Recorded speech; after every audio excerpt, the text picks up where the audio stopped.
مولانا تقی صاحب لیکي وایي ما دې لږ اندازه حساب کړی دی که په پاکستان کې په صحیح معنا باندې زکات ادا شي مالداره خلک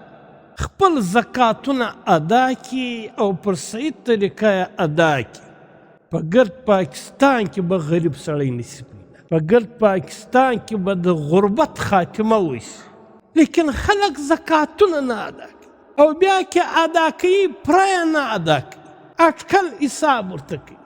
او بیا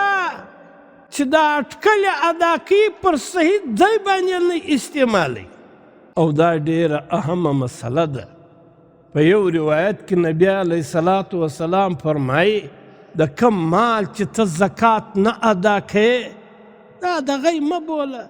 دا مال به د قیامت په ورځ یو مال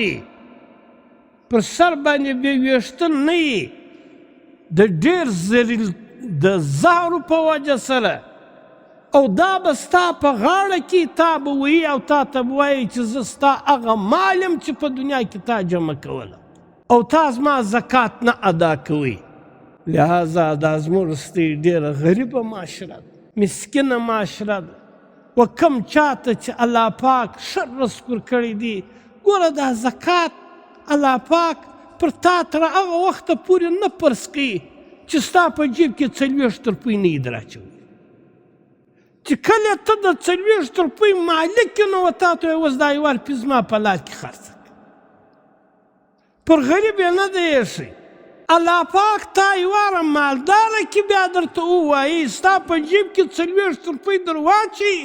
بیا درته وایي اوس دا یوه روپۍ ورکړه د الله په لار کې نو دا به ادا کوو که بیا نه ادا کوو